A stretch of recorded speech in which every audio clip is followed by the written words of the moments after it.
Hello ji and welcome to the channel. क्या हाल है आप लोगों के? फुल ऑन मौज मस्ती चल रही है कि नहीं? सबसे पहले मुझे ये बता दो।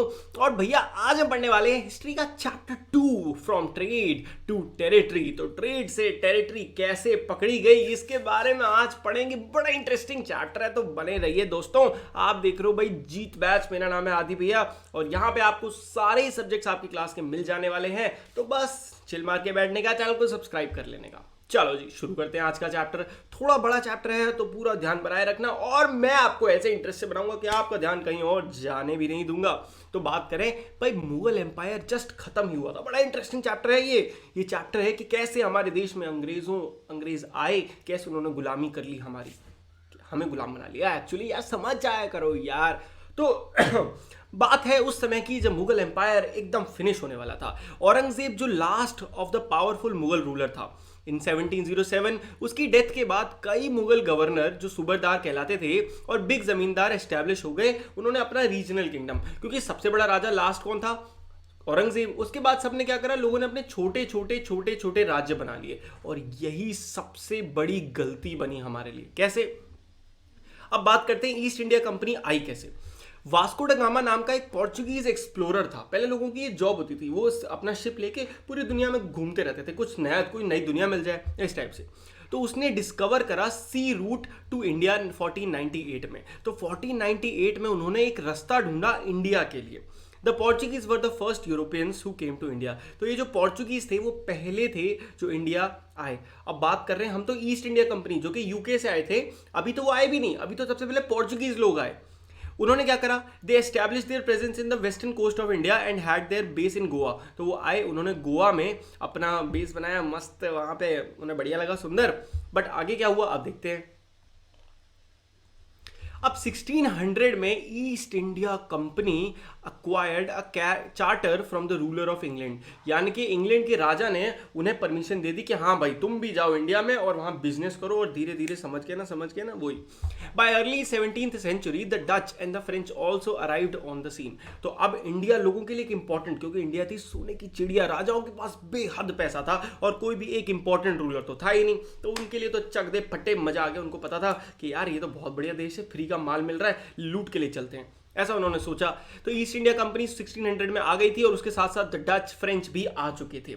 आप देखो इंटरेस्टिंग हो रहा है यहां से, क्योंकि पोर्चुगीज ऑलरेडी हैं, ईस्ट इंडिया कंपनी आ गई, इंग्लैंड से डच और फ्रेंच, तो बड़ी बड़ी 4 कंट्रीज आपकी हैं। अब इनके बीच में युद्ध होगा। All the companies were interested in buying the same thing such as cotton. अब ये जो कंपनी आई थी ये क्या करने आई थी? एक्चुअली तो ये सामान चीजें खरीदने आई थी, जैसे कि cotton, raw product, silk, paper, clove, cardamom, cinnamon, which was created a competition and ultimately reduced the profits that could be earn. और इसी की वजह से क्या हो रहा था, एक कॉम्पिटिशन बन रहा था जिसकी वजह से प्रॉफिट्स कम हो रहे थे।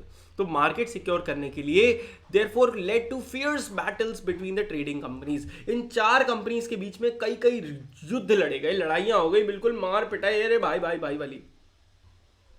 ओके सो बात करते हैं East India Company begins trade in Bengal. अब ईस्ट इंडिया कंपनी के स्पेसिफिकली पढ़ेंगे हम, ठीक है। अब क्या सिस्टम था, the first English factory was set up on the banks of river Hooghly. तो पहली इंग्लैंड की जो फैक्ट्री थी वो हुगली रिवर के किनारे 1651 में बनी थी। As trade expanded, the company persuaded merchants and traders to come settle near the factory. जैसे जैसे कंपनी बढ़ती गई, कंपनी लोगों से क्या बोलती गई, यार तुम क्या इतनी दूर से आते हो, इससे अच्छा यहीं आसपास रह लो, यहीं घर बना लो। 1696 आते आते उन्होंने अपना एक किला ही बना लिया राजा की तरह। 2 साल बाद the company gained zamindari rights over 3 villages. और 2 साल के अंदर उन्होंने क्या करा, राजा को पटापटू के जमींदारी के राइट्स तक ले लिए। मतलब एक तरह से वो 3 गांव के राजा बन गए। 3 गांव उनके अंडर में, उसका टैक्स वगैरह सब वो ही लेंगे। तो समझ में आया इतना? अब स्टोरी आई होप आपको समझ में आ रही होगी कैसे चल रही हैं चीजें। वन ऑफ द विलेजेस वो, उनमें से एक विलेज था कलिकत, जिसे आज के टाइम पे कोलकाता कहा जाता है। इतना बड़ा सिटी को कोई कैसे गांव कह सकता है यार। चलो आगे बढ़ते हैं, स्टोरी में इंटरेस्टिंग है। अब how trade led to battles, तो ये जो भाई जो ट्रेड बिजनेस करने आई थी इसमें युद्ध कैसे आ गया इसकी बात करते हैं। औरंगजेब की डेथ के बाद बंगाल के जो नवाब थे asserted their power and autonomy, है ना। उसकी वजह से क्या हुआ, देखो बंगाल जो था वो इंपॉर्टेंट सेंटर बन गया यूके उसका इंग्लैंड वालों के लिए, ईस्ट इंडिया कंपनी के लिए। वहाँ पे कोई अच्छा राजा नहीं था, औरंगजेब के मरने के बाद कोई राजा नहीं बचा। यही चीज़ हमारे लिए सबसे बड़ी प्रॉब्लम बन गई और फाइनली इसका फायदा उठाया इंग्लैंड की फैक्ट्री ने। ओके, तो हुई बैटल ऑफ प्लासी किसके बीच में, 1756 में, यानी कि लगभग 150 साल बाद अंग्रेजों के इंडिया आने के। Sirajuddaulah became the nawab of Bengal after the death of Alivardi Khan. ठीक है, तो 1756 में सिराजुद्दौला जो था वो नवाब बना, बंगाल का नवाब मतलब एक तरह से राजा। The company was keen on a puppet ruler, so it help one of the Sirajuddaulah's rivals become the nawab without success. तो कंपनी जो थी ना वो कितनी चालू हो गई थी, आप ये देखो। कंपनी चाहती थी कि उन्हें एक ऐसा राजा मिल जाए, पपेट राजा, मतलब कंपनी बोले वो वही करे। तो उन्होंने क्या करा, उसने सिराजुद्दौला जो वहाँ का नवाब था उनका एक दुश्मन था, उसकी मदद करी और सिराजुद्दौला को मरवा दिया बैटल ऑफ प्लासी में। जिसकी वजह से क्या हुआ, जिसकी वजह से राजा कौन बन गया, ऑफ कोर्स वो उनका पपेट वाला। Angry Sirajuddaula asked the company to stop interfering in the political affairs of the dominion, stop fortification and pay the revenues. और ये सिराजुद्दौला की जो पूरी बंगाल की वो थी और अंग्रेजों के बीच में और वो जो दुश्मन था उनका, उसके बीच में एक युद्ध हुआ जिसे कहते हैं बैटल ऑफ प्लासी। ओके, तो ये पहली लड़ाई थी जो अंग्रेजों की वजह से इंडिया में लड़ी गई थी, इसलिए ये इंपॉर्टेंट है। अब इसको थोड़ा डिटेल में देखते हैं। After negotiations failed, the Nawab marched 30,000 soldiers to the English factory at Kasim Bazaar, captured the company official, locked the warehouse, disarmed all Englishmen and blockaded English ships। तो उसने क्या करा, सिराजुद्दौला बहुत गुस्सा था, उसको पता था कि यही मेरे को बार बार परेशान कर रहा है, तो वो अपने 30,000 सैनिकों को लेके गया उनकी जो फैक्ट्री थी कासिम बाजार में, और वहां पे उनकी ऐसी कर दी। क्या करा, उनको सारे ऑफिशियल्स को पकड़ के रख दिया, उनको वेयर हाउस में बंद कर दिया, उनके सारे शिप्स सीज कर दिए। उसके बाद उसने मार्च करी, वो चला कैलकाता, वहां पे उसे एस्टैब्लिश करना था कंपनी का जो फोर्ट था ना। उसने सोचा अब मैं कंपनी के खिलाफ लड़ाई करूंगा, बहुत इन्होंने दुखी कर दिया। As the news of the fall of Calcutta reached, company officials in Madras sent forces under command of the Robert Clive। अब क्या हुआ, ये न्यूज मद्रास, यानी कि तुम सोचो अभी बात चल रही है बंगाल में जो कलकत्ता था, कैलकाटा का फोर्ट पे सिराजुद्दौला ने क्या ले लिया, विजय प्राप्त कर ली, मतलब लीड ले ली। ठीक है भाई, आपसे ये मेरा हो गया, कंपनी यहाँ से भागो यहाँ से। बट मद्रास में जो बड़ी फैक्ट्री थी वहां से उन्होंने फोर्सेस भेजी अंग्रेजों ने कि लो को। रॉबर्ट क्लाइव जो वहां के उस समय के मेन हेड थे, सबसे सीनियर, उन्होंने खूब फोर्स भेजी, लड़ो यार, मारो इनको, इस तरीके से। 1757 में Robert Clive led companies army marched against Sirajuddaula at Plassey. तो प्लासी नाम की जगह पर रॉबर्ट क्लाइव जो उस समय का हेड था वर्सेस सिराजुद्दौला जो लड़ाई हुई, इसे कहा जाता है battle of Plassey. The nawab was defeated and the forces led by Mir Jafar, one of the Sirajuddaulah's commander, never fought to battle. अब हुआ क्या, बेचारा नवाब हार गया क्योंकि उसके पास इतनी फैसिलिटीज नहीं थी। उसके दो दोस्त थे वो साथ नहीं दे रहे थे। क्यों नहीं साथ दे रहे थे, क्योंकि उन्हें लगता था अंग्रेजों से आप जीत ही नहीं सकते। अंग्रेज पैसे खिला देते थे राजाओं को, इस तरीके की चंट चीजें करते थे। अब प्लासी के डिफीट के बाद Sirajuddaulah was assassinated and Mir Jafar made the nawab. और हुआ क्या, मीर जाफर जो था वो उनका कमांडर था सिराजुद्दौला का, उसने धोखा दे दिया। उसने एंड टाइम पे पता है पीछे से वार करने की, मतलब उसने पैसे खा लिए अंग्रेजों से और वो अगेंस्ट हो गया अपने ही राजा सिराजुद्दौला की, जिसकी वजह से वो हार गया और फाइनली राजा बना दिया गया मीर जाफर को, क्योंकि उन्हें तो चाहिए था ऐसा फर्जी राजा जो हम जो बोले वो करता रहे। मीर जाफर मर गया 1765 में। The mood of company had changed. Finally 1765 में Mughal emperor appointed the company as the diwan of the province of Bengal. 1765 में मुगल एम्परर को वापस से एक वो बना दिया गया, बट कोई इंपॉर्टेंट राजा नहीं था। The outflow of gold from Britain entirely stopped after the assumption of diwani, as now revenues from India could finance company expenses. और ये बहुत इंपॉर्टेंट चीज है। अभी तक क्या हो रहा था, अभी तक ये लोग गोल्ड को उठा के खरीद के ले जा रहे थे इंडिया से बहुत सस्ते रेट में। बट देन आ गया दीवानी राइट। दीवानी राइट मतलब कि कंपनी जो है वो भी अपना टैक्स ले सकती है। बस उनके लिए तो बहुत था, अब उन्हें किसी चीज की जरूरत ही नहीं थी, वो दबा के टैक्स लेते थे सबसे। ठीक है, तो आई होप ये अब आपको अच्छे समझ में आ गया होगा। बैटल ऑफ प्लासी के बारे में इंपॉर्टेंट था। नवाब लिखा है, पता नहीं क्या लिख दिया इन्होंने। Company official become nawab. After the battle of Plassey the actual nawabs of Bengal were forced to give land and vast sum of money as personal gift to company official. Plassey की लड़ाई के बाद सारे नवाब्स को फोर्स किया गया कि आपको अपनी पावर हमें दे देनी है, नहीं तो आपका भी वही हाल होगा जो सिराजुद्दौला का हो गया, और हमें गिफ्ट्स में आपको अपनी सारी जमीन सब हमें दे दो, इस तरह से। Many company official like Robert Clive made vast wealth, however not all company official succeeded in making money. तो उस समय कुछ तो ऐसे अंग्रेज थे जो भाई बहुत अंधा पैसा कमा गए, कुछ नहीं भी कमा पाए।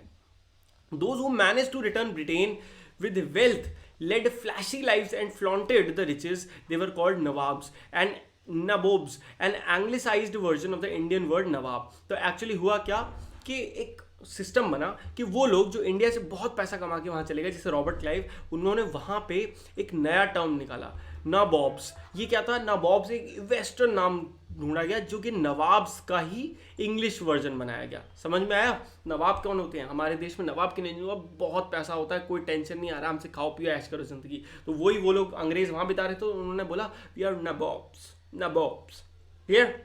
चलो ओके तो अगला है कंपनी का रूल अब एक्सपैंड होने लगा। अब कंपनी ने एक लड़ाई क्या जीत ली, उनके सर पे भाई दिमाग खराब हो गया। उन्होंने सोचा अरे ये तो एक हरा सकता हूँ, फिर तो मैं धीरे धीरे करके सबको हरा सकता हूँ। तो बैटल ऑफ बक्सर हुई 1764 में। Company appointed residents in Indian state. हुआ क्या? कंपनी ने इंडियन स्टेट में, मतलब इंडिया जो था पूरा, उसमें अपने लोग और बढ़ाने शुरू कर दिए। Through the residents, the company official began interfering in the internal affair of the Indian states. उन्होंने अपने जो इंडियन रेसिडेंट्स, मतलब अपने रहने वाले लोग, उन्होंने शहरों में छोड़ दिए, जिसकी वजह से वो पूरा इंटरफेयर करने लगे। अब सोच के देखो कि एक सिटी है जिसका नाम है सिटी ए, ठीक है। सिटी ए में 10,000 लोग रहते हैं इंडियन। उन्होंने क्या करा, अपने 500 लोग छोड़ दिए कि अंग्रेज भी 500 यहाँ रहेंगे। उसके बाद जो भी वहाँ का रूलर था, जब भी वो कोई डिसीजन लेता था, अंग्रेज कहते थे अरे ऐसे कैसे डिसीजन ले लोगे, हमसे तो पूछना पड़ेगा भाई, हमारे भी तो लोग रह रहे हैं, तो हमसे पूछो। ऐसे तो ना अलाउ नहीं करेंगे, आपको हमसे पूछना पड़ेगा, वरना हमारे लोग बुरा मान जाएंगे, हम तो आपकी ऐसी कर देंगे फिर। तो इस वजह से ऐसी प्रॉब्लम्स वो करते थे। Sometime the company forced the states into a subsidiary alliance. अब ये बहुत इंपॉर्टेंट है। According to the terms of this alliance, Indian rulers were not allowed to have independent armed forces. They were to be protected by the company, though they had to pay huge amount for this protection. If the Indian rulers failed to make these payments, a part of their territory was taken away by the company. बहुत important चीज है subsidiary alliance. उन्होंने क्या बोला, देखो भैया हमारे rule में बहुत सिंपल हिसाब है, हम अगर आप नवाब हो कोई दिक्कत नहीं, आपके पास आर्मी नहीं हो सकती ना ना ना, आर्मी नहीं होगी, आपको प्रोटेक्शन देंगे हम, बदले में आपसे लेंगे बहुत सारा पैसा, और अगर आप पैसा नहीं दे पाते हो तो बदले में ले लेंगे आपकी जमीन। समझ में आ गया? इतना ही सिंपल था। सब्सिडरी अलायंस बहुत ही खराब चीज थी, यही प्रॉब्लम्स बन गई आगे जाके। अब बात करते हैं Tipu Sultan, the tiger of Mysore कहा जाता है। क्या स्टोरी है टीपू सुल्तान की? Mysore had grown in strength under the leadership of powerful rulers like Hyder Ali and his famous son Tipu Sultan. तो हैदर अली थे जिन्होंने 1761 से लेकर 1782 तक मैसूर को का राजा, जो मैसूर के राजा थे, और उनका बेटा सन टीपू सुल्तान, ये दोनों बहुत ही पावरफुल लीडर थे। इन्होंने कभी भी अंग्रेजों की सत्ता पे बिलीव नहीं करी, ये जानते थे कि भाई अंग्रेज हमें ऐसी करने ही आए हैं। 1785 में Tipu Sultan stopped the export of sandalwood, pepper and cardamom through his kingdom and this allowed the local merchants from trading with the company. उन्होंने साफ बोल दिया भाई हमारे शहर से होके कुछ नहीं जाएगा, हमारे कोई बिजनेस नहीं होगा, भागो यहाँ से। उसने साफ बोल दिया। He established the close relationship with French in India and modernized his army with। अब देखो बहुत तगड़ी चीज थी, उसने क्या करा, उसको पता था इतना आसान तो नहीं है इनको हराना अंग्रेजों को, तो उसने हाथ मिलाया फ्रेंच से, और फ्रेंच से साहब बोला कि भाई आप हम आपको पैसे दे रहे हैं, आप बदले में हमें वेपन्स दो, तभी तो हम इन्हें पकड़ पाएंगे, अंग्रेजों को थोड़ा लगाम दे पाएंगे।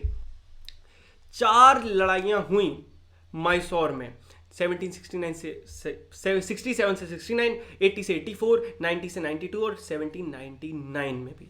इन the last battle of Seringapatam कहते हैं इसको, did the company ultimately win. और वो इतना तगड़ा राजा था ना टीपू सुल्तान कि उसने 4 जंग लड़ी, तब जाके फाइनली अंग्रेज सरकार उसको हरा पाए। सोच रहे हो, वो अकेला था ना, उसके पास कोई बहुत ज़्यादा सपोर्ट था, पर वो इतना ब्रेव सोल्जर था कि उसको हराना इतना आसान नहीं था अंग्रेजी सल्तनत के लिए। तो इसीलिए इतने साल 67 से लेके 99 में जाके उसको हरा पाए। Tipu Sultan was killed defending his capital Seringapatam, Mysore.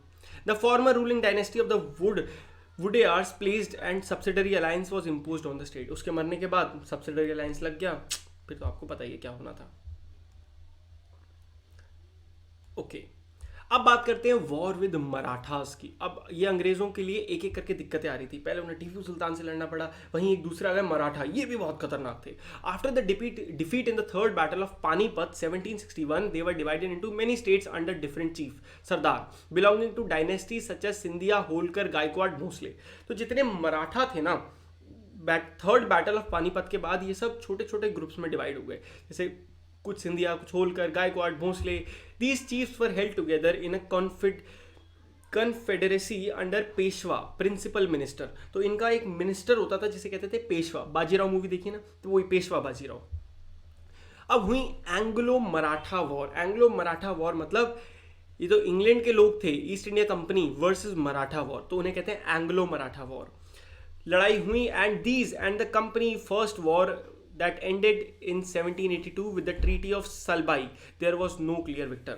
तो पहली लड़ाई की खत्म हुई 1782 में, जिसमें ट्रीटी होता है, डील होती है, तो डील बिटवीन दोनों पार्टीज, तो डील हो गई ट्रीटी ऑफ सल्बाई, बट उसमें कोई किसी का फायदा नहीं हुआ, ना कोई विक्ट्री थी, ना कोई जीता था, ना कोई हारा था। अगली एंग्लो मराठा वॉर हुई 1803 से 1805 तक, जिसमें रिजल्ट हुआ कि ब्रिटिश जो थी उनको उड़ीसा मिल गया था और टेरिटरी यमुना रिवर के आसपास की आगरा और दिल्ली। मतलब कौन हारा? मतलब आपके मराठास हारे। थर्ड एंग्लो मराठा वॉर 1817 से 19 में मराठा पावर को कंप्लीटली क्रश कर दिया गया। The Peshwa was removed and the company now had complete control over the territories south of the Vindhyas. तो ये एक बहुत बड़ी प्रॉब्लम थी, क्योंकि मराठा इंपॉर्टेंट रूलर थे और 1817-19 आते आते अंग्रेजी सरकार इतनी पावरफुल हो गई थी कि उन्होंने बड़े से बड़े रूलर्स को भी हरा दिया था। अब बात करते हैं क्लेम टू पैरामाउंसी। पैरामाउंसी क्या होता है कि आप अल्टीमेट लीडर ही बन जाओ एक जगह के। अंडर लॉर्ड हैसिंग जो थे गवर्नर जनरल थे इंडिया के, इससे इस टाइम तक एक नई पॉलिसी आई जिसे कहते हैं paramountcy was initiated which claimed it's power was greater than that of Indian state. जिसने कह दिया कि अब हम भाई इतने पावरफुल हो गए हैं कि कोई भी इंडियन स्टेट हमसे ज़्यादा पावरफुल नहीं है, तो अगर आपको कोई भी डिसीजन लेना है तो हमसे पूछना का पड़ेगा। तो in order to protect its interest, it was justified in annexing or threatening to annex any Indian kingdom। इस सिचुएशन पे आ गई थी ईस्ट इंडिया कंपनी कि अपनी प्रेजेंस को बचाए रखने के लिए वो किसी भी छोटे छोटे देशों को मारती रहती थी, पकड़ती रहती थी और उसको रूल करती रहती थी। लेट 30s की बात करें, 1830s की, east India company became worried about Russia across Asia and enter India from the north west. अब देखो 1830s में ईस्ट इंडिया कंपनी को टेंशन हुई, सबको पता चल गया कि यार इंडिया तो बहुत बढ़िया है, हमारे कंट्रोल में। उन्हें टेंशन हुई कि यार रशिया जो है ये तो बहुत खतरनाक है, अगर ये इंडिया में आ गए तो हमारी एस्तेसी कर देंगे। They fought a prolonged war with Afghanistan between 1838 से 1842 and established India indirect company rule there. उसके बाद ईस्ट इंडिया कंपनी ने इंडियन सोल्जर्स को लेके ही अफगानिस्तान में वॉरें लड़ी और एंड में अफगानिस्तान को भी ऑलमोस्ट रूल कर लिया। सिंध वाला जो एरिया था वो 1843 में टेकन हो गया था। महाराज रंजीत सिंह के बाद 1839 में two prolonged wars were fought with Sikh kingdom. Sikh जो एरिया है पंजाब वाला, वहाँ पे भी बहुत लड़ाइयाँ लड़ी गई, but at the end Punjab को भी एनेक्स कर लिया गया। तो स्टोरी सिंपल यही है, अलग अलग टाइम है, बट एक एक करके जो ईस्ट इंडिया कंपनी थी उन्होंने सारे रूलर्स को धर दबोचा था। अब सबसे इंपॉर्टेंट है, very very important, the doctrine of lapse. ये वो ट्रीटी थी जिसके आते ही सब कुछ खराब हुआ था। एक्चुअली में लॉर्ड डलहौजी था, बहुत बदतमीज आदमी था। द गवर्नर जनरल ऑफ 1848 से 1856 में जो था, उसने एक पॉलिसी बनाई जिसका नाम बना द डॉक्ट्राइन ऑफ लैप्स। और इसका मतलब क्या था? ये कहती थी अगर किसी इंडियन रूलर का कोई बेटा नहीं होगा, मेल बेटा नहीं होगा, तो आप उसको, वो जो पूरी टेरिटरी है वो हमारी हो जाएगी, कंपनी हो जाएगी। ये इन्होंने पास कर दी कि पूरे देश में जितने भी राजा हैं, जिसका कोई बेटा नहीं होगा, उसकी जमीन, उसकी पूरा टेरिटरी हमारी। सिंपल बात है।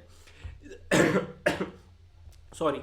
और तुम सोचो कितनी टेरिटरीज, बड़ी बड़ी, सतारा, संबलपुर, उदयपुर, नागपुर, झांसी की रानी की जो लड़ाई थी वो भी इसी की वजह से हुई थी, क्योंकि वहाँ पे उनका जो हस्बैंड थे, झांसी के राजा जो थे, उनका कोई बेटा नहीं था। तो इसी वजह से ये लड़ाई लड़ी गई, जिसमें झांसी की रानी ने खूब फेयर्सली बैटल लड़ी।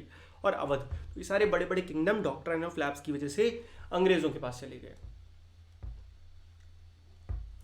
अब बात करते हैं सेटिंग अप न्यू एडमिनिस्ट्रेशन। अब अंग्रेजों के पास एक तरह से पूरा का पूरा इंडिया आ चुका था। अब उन्हें क्या करना था? एडमिनिस्ट्रेशन। कंपनी तो गई तेल लेने, अब तो पूरी सरकार ही हम है।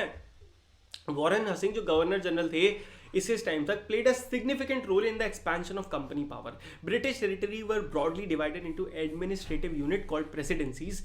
और अब जैसे हमारे देश में अलग अलग चीफ मिनिस्टर्स हैं ना, उनके अपने अपने स्टेट्स हैं. उस समय इन्होंने कैसे बांटे, 3 मेन स्टेट्स बांट दिए भाई. एक बंगाल प्रेसिडेंसी, एक मद्रास और एक बॉम्बे प्रेसिडेंसी. देखो, बंगाल पूरा ऊपर का रीजन, मद्रास पूरा एकदम नीचे का रीजन और बॉम्बे पूरा बीच का रीजन. समझ रहे हो, इस टाइप से इंडिया होता है ना अपना. तो इस तरीके से इन्होंने प्रेसिडेंसी बांट दी और हर प्रेसिडेंसी का एक रूलर बना दिया और वो रूलर एडमिनिस्ट्रेटिंग करेगा वहां की. Each was ruled by a governor and the supreme head of the administration was governor general. हाँ, सबका एक एक गवर्नर था और तीनों का, पूरे इंडिया का जो एक मेन था वो था गवर्नर जनरल. ठीक है. 1772 में एक नया सिस्टम आया ऑफ जस्टिस वॉज एस्टैब्लिश्ड. एक नया उन्होंने अपना सिस्टम लाया कि जो अंग्रेजी सरकार के जस्टिस है वो यहाँ आएगा, क्योंकि अभी पूरा हमारा देश उस तरह से बन चुका है. Each district has 2 court. सबके अपने कोर्ट थे. एक तो क्रिमिनल कोर्ट था जिसे कहते हैं फौजदारी अदालत, और एक सिविल कोर्ट था जहां पे बेसिक चोरी चकारी के जो पंगे होते थे ना वो सब दीवानी अदालत कहते हैं. सिविल कोर्ट में मौलवी और Hindu pandit interpreted Indian laws for the European district collectors. क्या होता था, जो सिविल कोर्ट होते थे जहाँ पे क्या होता था, बेसिक घरेलू लड़ाइयाँ, इन सारी चीज़ों को सॉल्व किया जाता था. तो वहाँ पे मौलवी और हिंदू पंडितों को बिठाया जाता था जो इंडियन लॉज को समझाते थे. किनको, यूरोपियन डिस्ट्रिक्ट कलेक्टर्स को, यूरोपियन डीएम आते थे, उनको समझाया जाता था. Criminal court still under a qazi and mufti but under the supervision of collectors. तो उन्होंने क्या करा, जो सिस्टम जैसा था वैसा तो ठीक ही था, उन्होंने हर चीज़ के ऊपर बस अपने अपने बंदे बिठा दिए. The collector main job was to collect revenue and taxes and maintain law and order in the district with the help of judges. तो एक तरह से इन्होंने डीएम बना दिया था उसको. अब बात करें, कंपनी ने अपनी आर्मी सेटअप करी. 1820 में the cavalry requirement of the company's army declined because of the British empire was fighting in Burma, Afghanistan, Egypt, where soldiers were armed with muskets and matchlocks. अब दिक्कत ये थी कि 1820 में ईस्ट इंडिया कंपनी की लड़ाई सिर्फ एक जगह नहीं, इंग्लैंड में कई जगह लड़ाई चल रही थी. तो कंपनी को भाई आर्मी की जरूरत तो थी, उनकी तो आर्मी पूरी जा चुकी थी. तो in the early 19th century British began to develop a uniform military culture. उन्होंने इंडियंस लोगों को भी हायर करना शुरू कर दिया और एक मिलिट्री बनानी शुरू कर दी. The soldiers were given European style training and were subjected to an drill and discipline. तो उन्होंने सेम ट्रेनिंग देने लगे जो यूरोप में मिलती है, मतलब इंग्लैंड में, और सेम उन्हें वेपन्स देने लगे. और तब उन्होंने हमारे इंडियंस को ही अपनी आर्मी में शामिल कर लिया. अब बेचारे वो क्या करते, उनको भी तो अपना घर चलाना है, तो लड़ना तो पड़ता. सो कंक्लूजन क्या है, the East India Company was transformed from a trading company to a territorial colonial power. मतलब इस चैप्टर से हमने ये चीज़ देखी कि कैसे ईस्ट इंडिया कंपनी एक ट्रेडिंग कंपनी से बन गई पूरे टेरिटोरियल पावर. 1857 में company came into exercise direct rule over about 63% of the territory और 78% of the population of the Indian subcontinent. 1857 में जब इंडिया की पहली, अगले बढ़ेंगे, पहला अगेंस्ट में लड़ाई हुई थी, मतलब लोगों ने, मंगल पांडे ने आवाज़ उठाई थी अंग्रेज़ों के खिलाफ. उससे पहले ब्रिटिश सरकार हमारे देश की 78% पॉपुलेशन को रूल कर रही थी. सो विद दिस हमने इस चैप्टर को कर लिया है समाप्त. आई होप आपको वीडियो लगी होगी अच्छी. अगर वीडियो अच्छी लगी तो किसका इंतजार है, फटाक से कर दो चैनल को लाइक, सब्सक्राइब, और भाई टेलीग्राम ग्रुप ज्वाइन कर लो. नोट्स मिल जाएंगे वहां पे आपको इस चैप्टर के, और मुझसे लाइव आप डाउट्स पूछ सकते हो. ठीक है जी, चलो मिलते हैं नेक्स्ट वीडियो में. तब तक के लिए गुड बाय, टेक केयर, मौज मस्ती करते रहिए, बाय बाय.